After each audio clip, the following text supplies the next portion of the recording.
two men. One lived behind the walls. One has spent decades teaching inside them.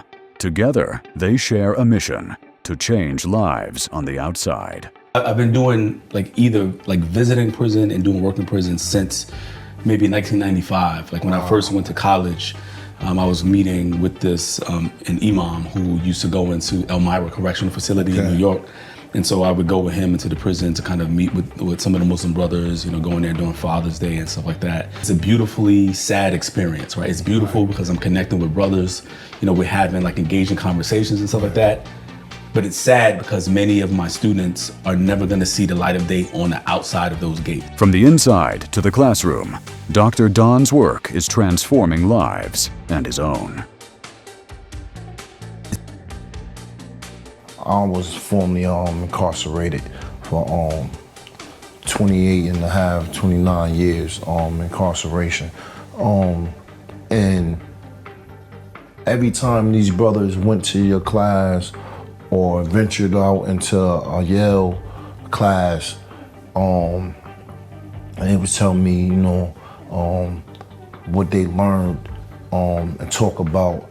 It's riveting that education can not only free your mind, but it can free you up to open up and see the world from a different perspective. What I think is important is we have to inform the general public about what happens on the inside, or we have to inform the general public about the experiences that people have when they're re-entering society. Because laws are not going to change if the general public doesn't have an idea about what's happening. Their message is simple. People are more than their past.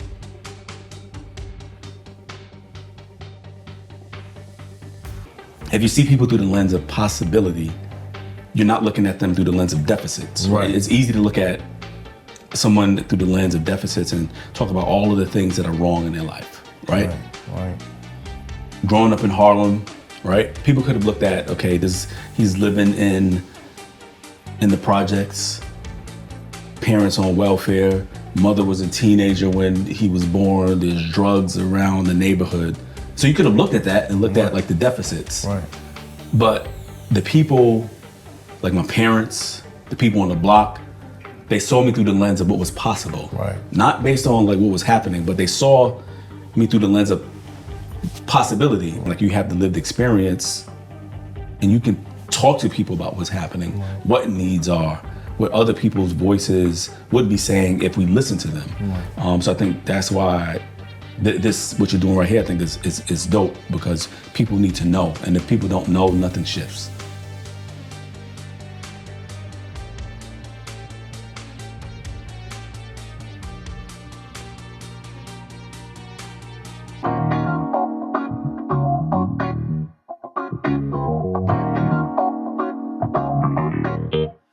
Thank you for joining another episode of Locked Up and Locked Out, the podcast.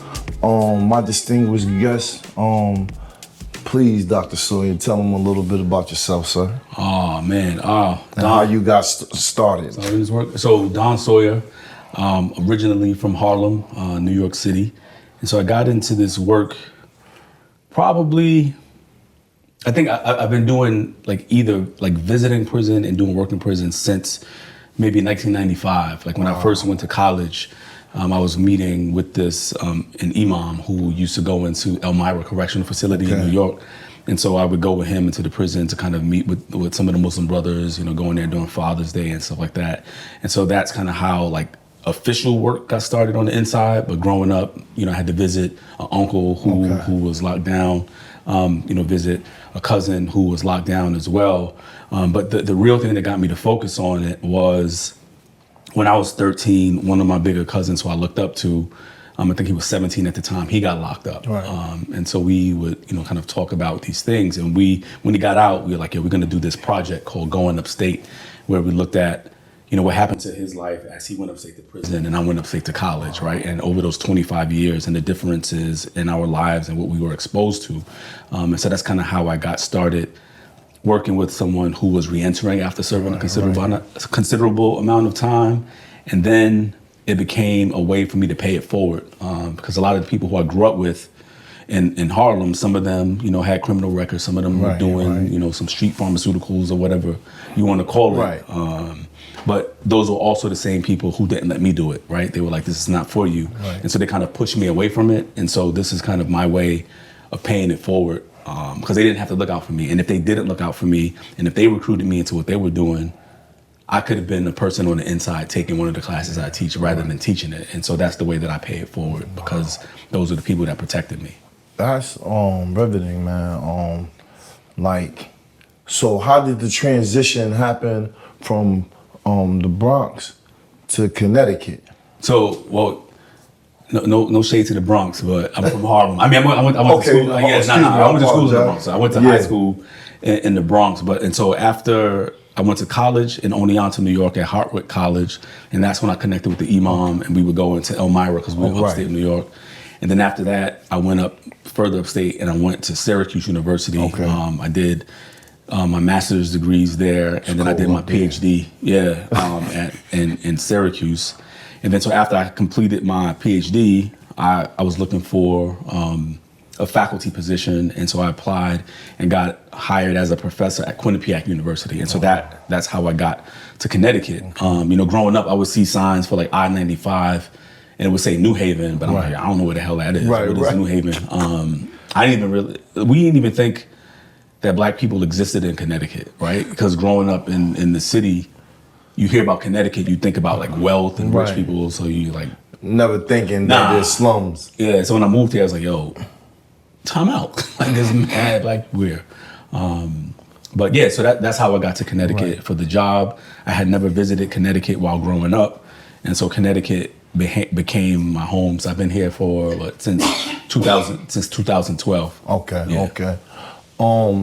So upon you getting this job, how did you have any expectations or any idea how the structure would look like, and how did it change after going to your first prison? So going to my first prison, one of the things, so it was different. Like when I would go in to visit family members, I was in the business section, right?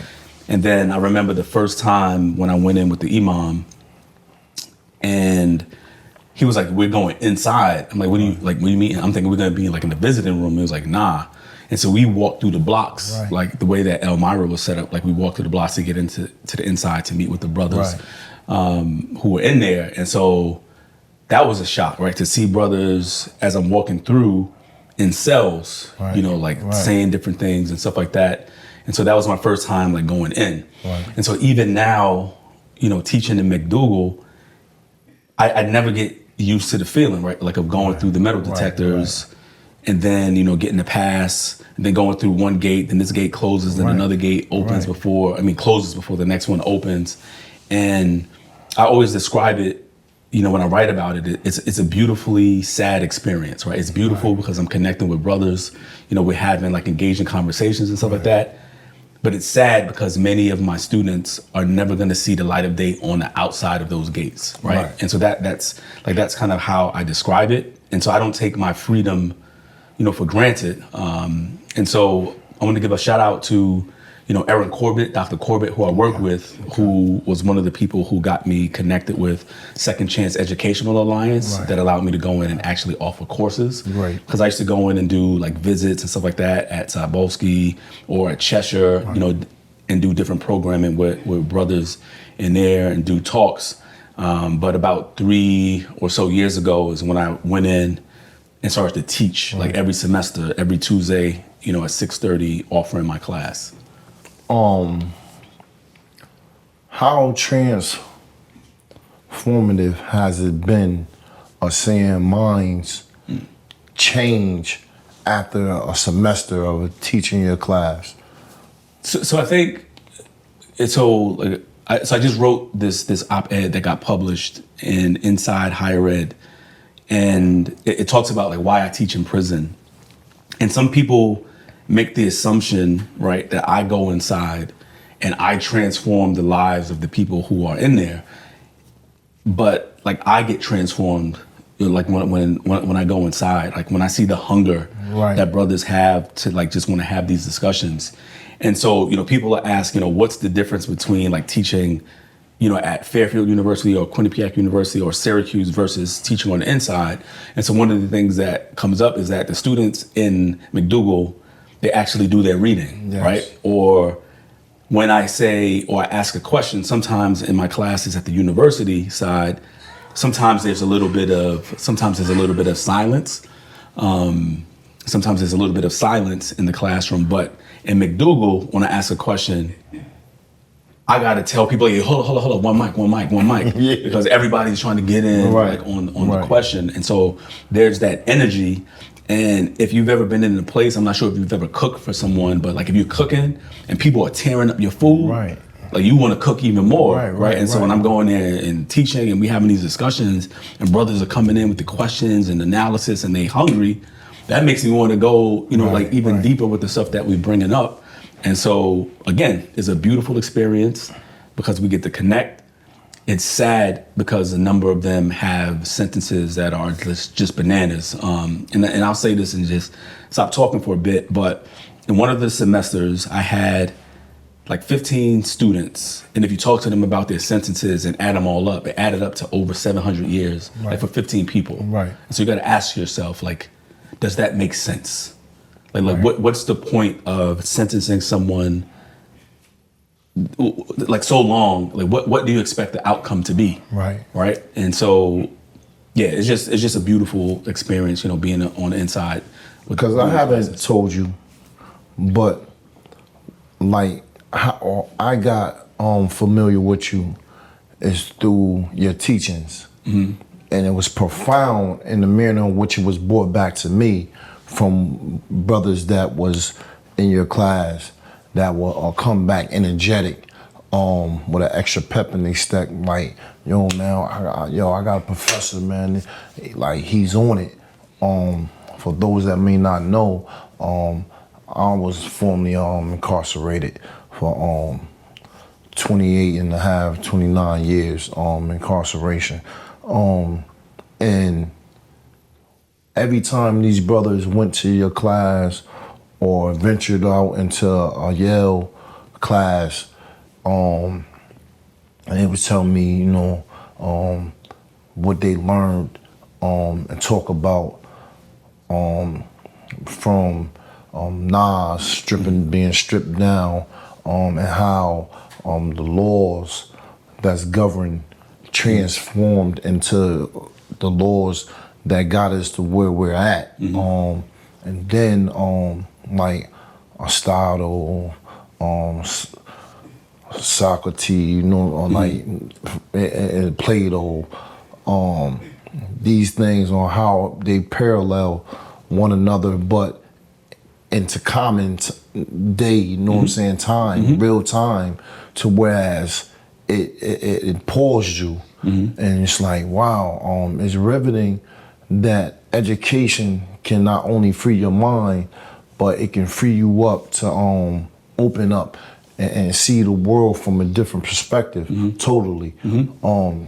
And the brothers that I deal with, and so many of them that's coming out and doing tremendously good, great things in the community and things of that nature, with fuels my fire to do even better, and sit here and be honored to speak to you, because although you say that, they transform your life, I'm quite sure that they would say the same thing on the other side of that token.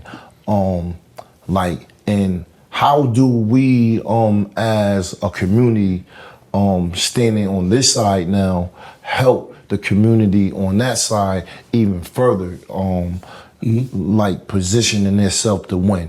So I think one of the things that comes up when I talk with some of my students who are on the inside is that some people still have connections to family and stuff like that. Some people still get visits, but they also talk about certain times feeling like they're forgotten. Yeah. Right? Like the people who they used to run with out in the streets, once they get behind that wall, some of that communication Absolutely. cuts off. Right. And I think even outside of the people they're connected with, like some of the people in the general public, most people don't think about people in prison. No. Right? No. If you don't have anybody that's in your family that you're close to that's incarcerated, you're not thinking about what happens to people on the inside, right? Because it doesn't matter, right? It's not a part of your life or your everyday being.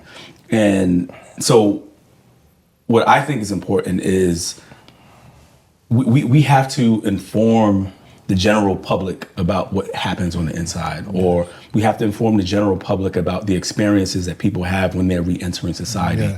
Because laws are not going to change if the general public doesn't have an idea about what's happening, right? Because if the general public doesn't care, no one is going to be pressuring their legislators to do anything differently, right? And so part of the work that I do is, teaching on the inside, but then also working with people who are re-entering, and then making sure that other people who don't feel that they're connected get connected to this work. And so whether it was when I was at Quinnipiac, I tried to make sure, working with my boy, Steve McGuinn, who was doing some of this work, to make sure that we were bringing students in, like to learn about what was happening in prison. Whether, I just got to Fairfield University about 2 years ago, and we're going to be part of the Jesuit Prison Education Network. We're going to be developing a prison education arm, under my division at the university. And so I try and use my resources to continue to kind of spread the message and disrupt the negative narratives around, people who have served time in prison, who are currently serving time, and people who have come home. And so those are the things that I'm trying to do, and trying to just have an impact in my sphere of influence. Right. And I think if all of us collectively have an impact in our sphere of influence, then that's how things get moved, right? You're going to be able to reach people in a way that I can't, right? Like you have real lived experience that I don't have. And so people are going to hear you differently and understand that whatever you're saying about the experiences are valid. I'm going to be able to reach people in a way that maybe you can't, right? But collectively, we use our skills and we use our influences in the places where we have it. And then when we come together, that's how we move things along. So that's always been a part of, doing my work, like bringing about research-driven social change. I mean, listen, I find it to be so empowering and so powerful that, you can be doing anything you want to do, but you have taken time out your life to say, these brothers matter. And if a society was more inclined to take pause and take a look to see the carnage, because it's just not that man or that woman that's doing that time. You have family members, to whereas the family structure is being stretched to the breaking point, to whereas we have children now that's literally out in the streets, straight chaos, with the guns, like it always been, but to the point they care about nothing, you know what I'm saying? And that's from not having a person, a father figure, mainly, to sit there and walk them through what life is truly about, and come home from the situations that they've come home back into their lives and to the communities, saying, yo, pause. That right there is not going to get you anything but where I was at. And I have anything to say, I don't want you going down that road, man. You're loved, you're special, you're important, you count, you matter. All the things that a child that's developing needs to hear. But everybody doesn't hear that, right? Right. And so one of the benefits for me is that, like, I had my father in the house, right? And so, rest in peace to my dad. Like, I lost my dad in December of 2020, to complications from COVID, right? And so growing up, of course, I'm 14, 15, think I know everything about the world, like bumping heads with my dad, got testosterone running through my body, thinking I knew everything. But my father was very stern. And, you know, he had to become the man of his house. You know, when he was young, he was the oldest kid. You know, my grandfather wasn't there for parts of, you know, for his life. And so he had to, you know, take over and, you know, care for his brother and sister. And then when I came, like, you know, my father was, I think, like 19 or 20 when I was born. And so he didn't have it all figured out. But one thing I always saw him have, he always had a job, like no matter what. Like he used to like pack bags in the grocery store, like before that was a job like they have now. You know, cut a little 2-liter soda bottle, take the bottom of it, put it there, and get his little tips that way. Then he used to be like the liquor store delivery man, not like delivering liquor to the liquor store, but like taking it and delivering it to like old people who couldn't come out to the liquor store because they still had to have their drinks. And you know, so he did that, and then later on he started to work for the city of New York. But one of the things, even though like we bumped heads a lot, he was there, and I watched him, right? Always working, like always caring for people. And so I took those messages in, right? I planted seeds. Those seeds got planted into what it meant to be a man. Now, you know, we grew up in public housing. We grew up on welfare, Medicaid. We didn't have everything, but my father, like, sacrificed. You know what I mean? Like he was there. And when I think about some of my friends who went to prison, when I think about it now, I never knew any of their fathers. Right. I don't even know if they were there. I knew their mothers. I didn't know their fathers. And some of my friends who didn't go down the route to prison, I knew their fathers, right? Because their fathers were around. And so that male figure was important. You know, although there were other people in the community who served as what we would call like other fathers. Right. And so that was key. But the presence of my dad in the house, even though I didn't know it at the time, was monumental. Right. You know? Right.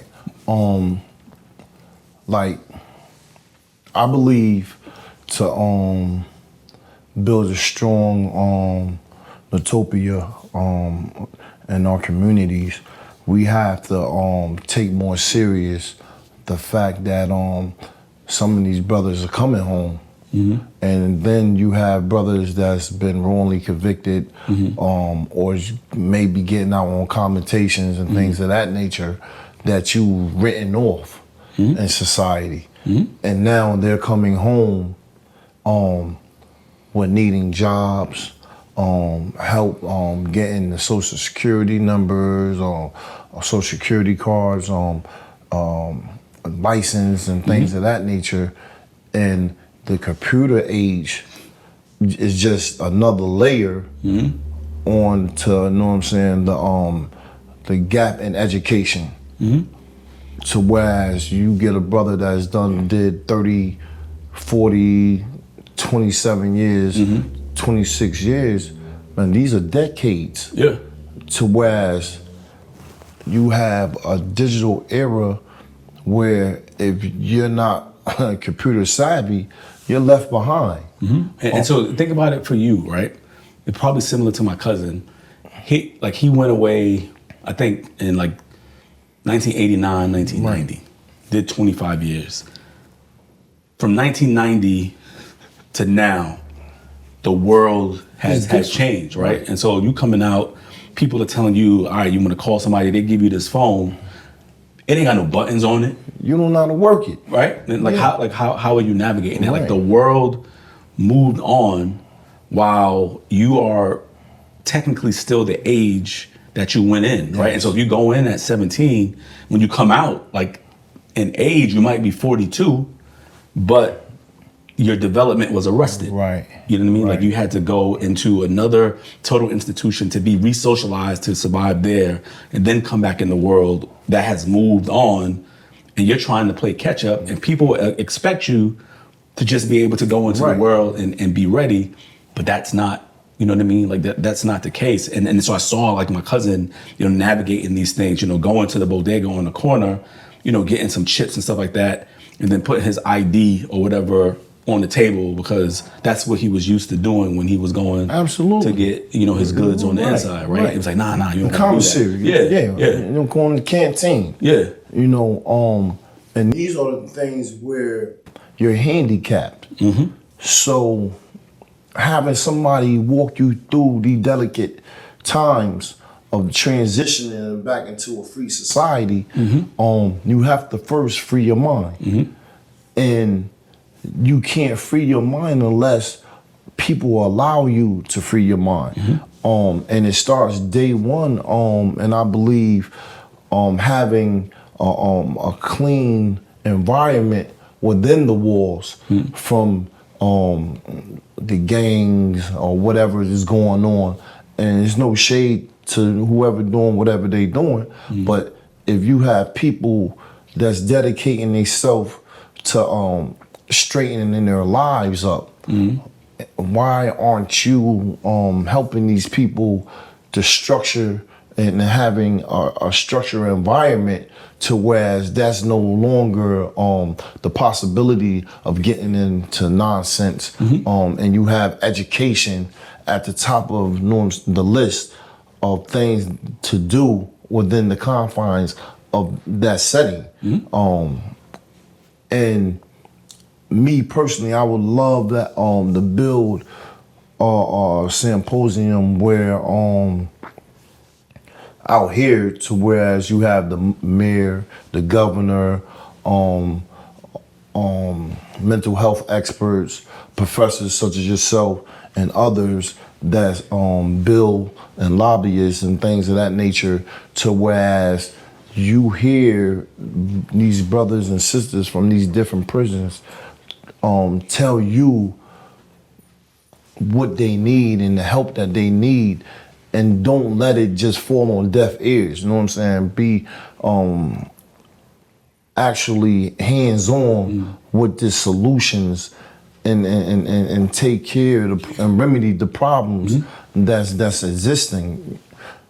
I mean, I think like part of it is getting people to care. Right. Because like the voice of people who are on the inside sometimes is not heard. Right. Sometimes people see the population that we have that's incarcerated, and we know that U.S., we lead the world in incarceration, right? That the people are incarcerated. Some people feel that their voices shouldn't be heard, right? Some people feel that they shouldn't get access to education and be rehabilitated. And I was at this conference, and this brother who was locked down, he did, over 2 decades on the inside. And he said, and this was powerful to me, he said, I got sent to prison as a punishment, but not to be punished, right? So the argument that he was making is that going to prison in and of itself is the punishment. Absolutely. Right? Like being cut away from your loved ones in society, that's the punishment. Being told what to do, when you can eat, when you can sleep, that's the punishment. But people are saying that, in essence, people want people to be tortured, right? As if being in prison is not enough. They want other things. Okay, they don't want you to have education. They don't want you to have access to tablets. They don't want you to have free phone calls and, or be able to send messages, right? Because being in prison to them is not enough. Like the people who are there are bad and they need to be dealt with, right? And so they want torture, right? They want punishment in that way. And that's what he was saying. He's like, no, going to prison in and of itself, like that's punishment, right? And so I think that's what people have to kind of reflect on. If, like, I went, like, I was in the military until I got, injured. Like, and so going through basic training and stuff like that, you have no control over your life, right? And, like, so the people on the inside, they're saying that, like, yo, we matter. Like, yo, listen to us. Like we're human. And so that has always been, like, the part of my work is connecting with people through the lens of this idea of humanity. And so I was fortunate enough to do this theatrical production. It was called As We Emerge, Monologues of the Formerly Incarcerated.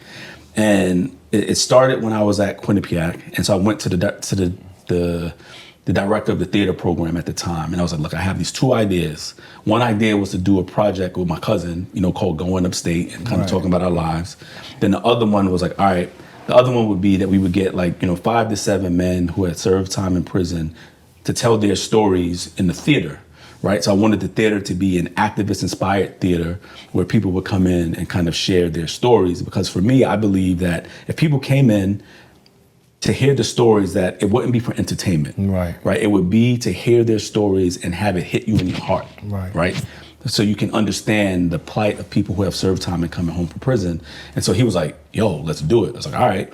And so we recruited, 7 people to come together to tell their story, right? They had to build trust, like, yo, why are we gonna be sharing our story? And so they started to work with some of our theater students. They got interviewed, they took their stories and turned them into scripts and, intertwined their stories, and we told their stories. And so we did it in the theater for about, I think we had 4 shows. They were all sold out. And so I made sure that we had lawyers there, judges, students, professors, because I wanted them to come in and not just be entertained, but to be moved by these stories, to see the common humanity that existed there. And it worked. Like, people were like crying and connecting with people, and was like, I had no idea, right? And so it was to expose it. Fast forward 3 years or 4 years after that, we did it again. And this time we were like, okay, we want to do this project again, but this time we're going to try and raise money to get a filmmaker to do a documentary. And so we got a documentary produced. It's called As We Emerge, Monologues of the Formerly Incarcerated. It was, shot by Travis Carbonelli. And so we have it out there. We've had some screenings and stuff like that. But it's an opportunity, again, to help shift the narrative. Because when you see these people, some of my students, Baba from McDougal, he's in it. Vance, who was at McDougal, he's in it. But when you see these people telling their stories, like, you're drawn in. Right? And you see, like, how human they are. You see how they're like someone in your family. And so you can't disregard them. Right? And so that was the goal of the theatrical production and the documentary, to continue to disrupt this narrative. Right? And so and I keep on saying this, but that's all my work has been kind of, connected to, disrupting this narrative of some of the most marginalized people in our society whose voice is not often valued. Because when I was in that place, going through what I was going through, this was a dark time. Like, you have family members that's passing away, decades are slipping, and we became a family amongst ourselves, you know what I'm saying? Because, frankly, families were disappearing, or stretched to the ends that they are no longer any good, you know what I'm saying? Because they're going at it out here day in and day out, so they're beat down.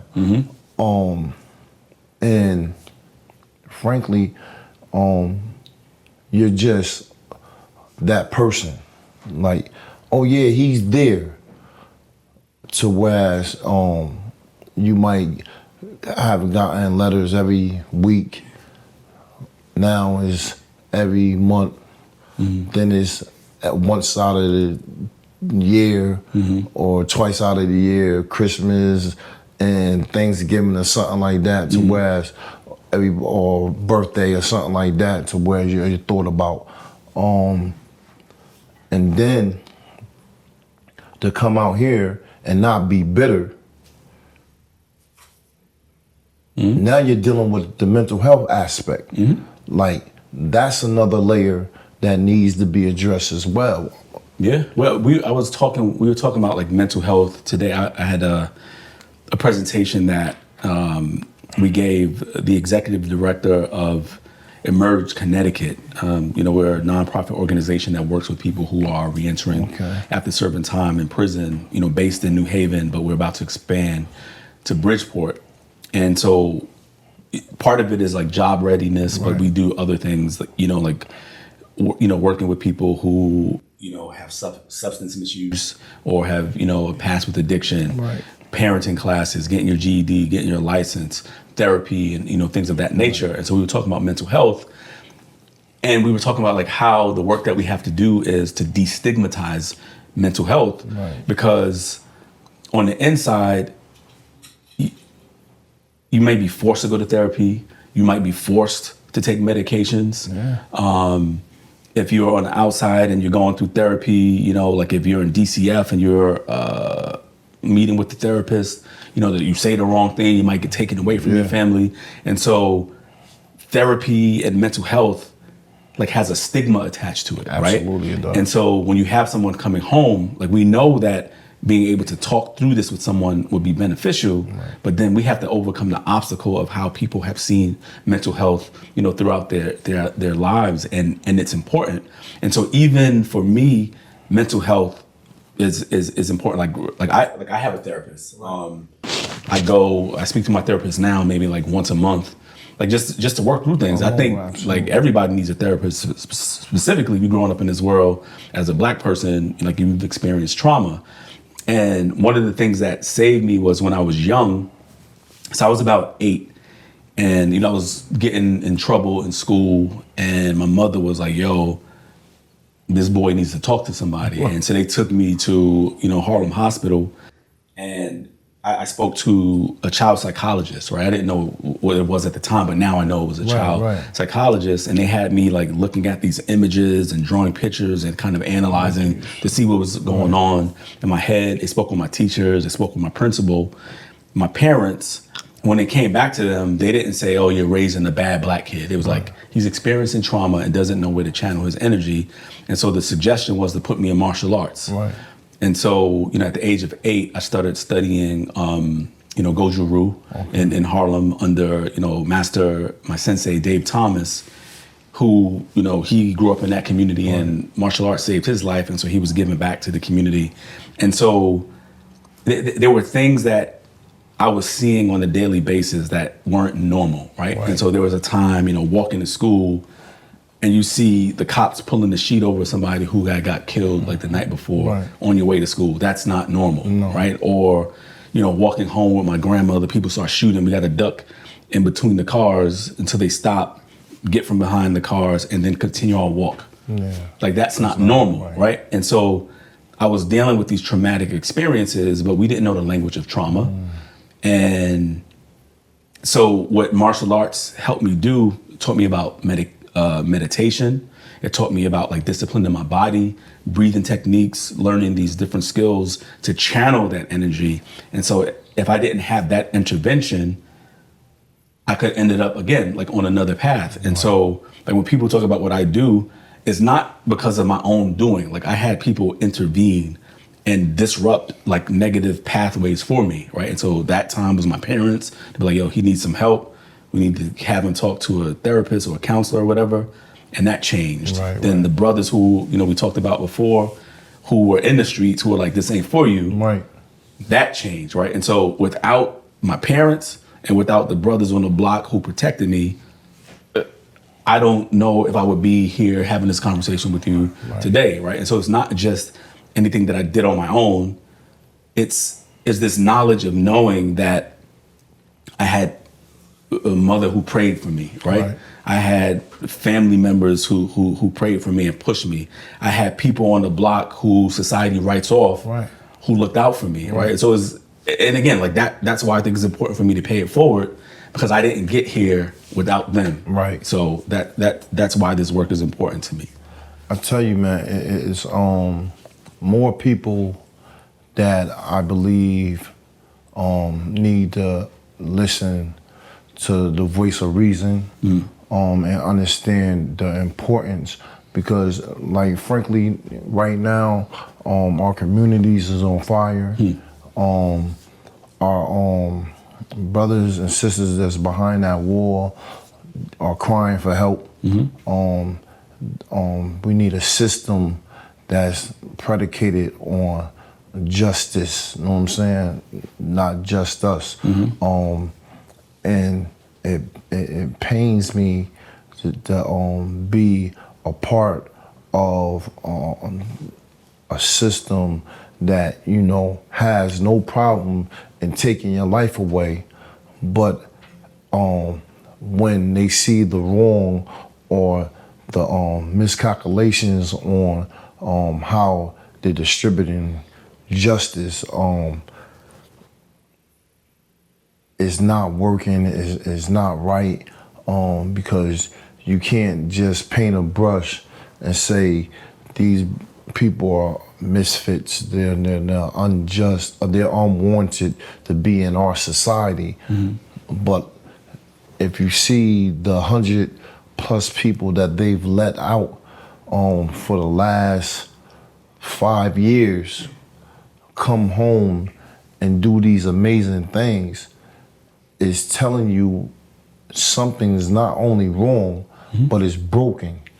And I even, upon my arrival and coming home, I sought a psychiatrist because I didn't know what hidden triggers may be lurking. And I didn't want that pitfall to be a possibility for me because I wanted to soar and do some good things. I didn't know that this would be my lane. But God do some amazing things in your life, and we don't question what God directs you at. We just hopefully move in His likeness. You know what I'm saying, on where He wants us to go, and the rest to be manifested later on. But like for somebody to say that they're people who love, you have to have compassion for people that don't have compassion for themselves, that didn't see hope for themselves. But like, let people enlighten you to change your heart, just to see that change is possible, and a little bit of love will go a long way. And so you said the word possible, right? And then earlier you said possibility. Right. And anybody who knows me, they probably get tired of me saying it, talking about seeing people through the lens of possibility. Right. And so if you see people through the lens of possibility, you're not looking at them through the lens of deficits. Right. It's easy to look at someone through the lens of deficits and talk about all of the things that are wrong in their life, right? Right. Growing up in Harlem, right? People could have looked at, okay, he's living in the projects, parents on welfare, mother was a teenager when he was born, there's drugs around the neighborhood. So you could have looked at that and looked at like the deficits. Right. But the people, like my parents, the people on the block, they saw me through the lens of what was possible. Right. Not based on like what was happening, but they saw me through the lens of possibility. Right. And I think that lens is what helps everybody, like in the treatment of others, right? And so if we start to look at people through this lens of what's possible, we start to look at, okay, like what obstacles can we remove out of their way? Right. What are some of the laws that we have to look at that are impacting these people? How do we make sure that they're getting access to education, quality healthcare, and all of these things? Right. Because we know that with the right support, a lot of things are possible, right? And so if we think about, like, for instance, like when I was talking about like Emerge Connecticut, say it costs us maybe like $15,000 a year for, a person returning home and going through the program, to go through all of the programs and to launch. It costs over $90,000 a year to incarcerate that individual, right?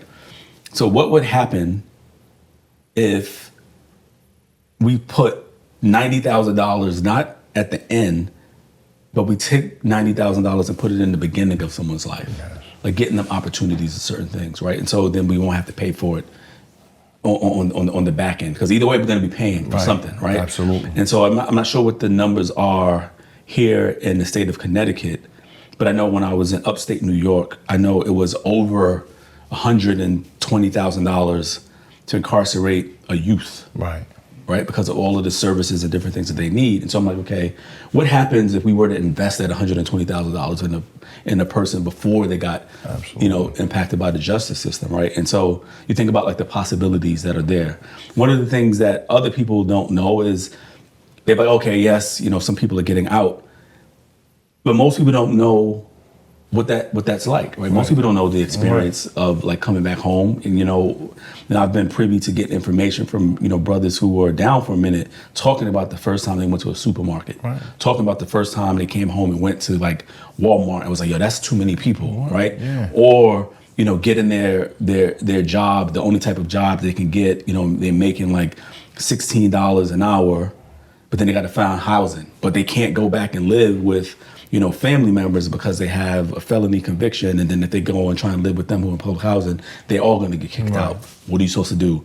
God forbid if you have like back child support, so you're not even getting your full check, right? And so we're telling you that you need to work, you need to house yourself, clothe yourself, feed yourself, with all of these obstacles, and then what do you have? Right. Excuse me. Bless you. Yeah, and so, those are the stories that people don't know, right? They just think, oh, you come home, you're good, you're free now. But these obstacles, right? And the obstacles are not helping you land softly. Right. And I think again, like, it's getting that message out and to get people to understand what people are dealing with. Even like when we talk about recidivism, like, people don't realize that the people who go back in, they're not necessarily committing new crimes, right? No. They can come in late to the halfway house, get into an argument, they're like, whatever, they get violated and they're back, right? And so something as simple as that. And so people don't realize like the path that people have to navigate even after coming home, right? And so that's what I think is important, like for like platforms like this and what you're doing, because again, like, you have the lived experience and you can talk to people about what's happening, what needs are, what other people's voices would be saying if we listen to them. So I think that's why this, what you're doing right here, I think is dope, because people need to know. And if people don't know, nothing shifts.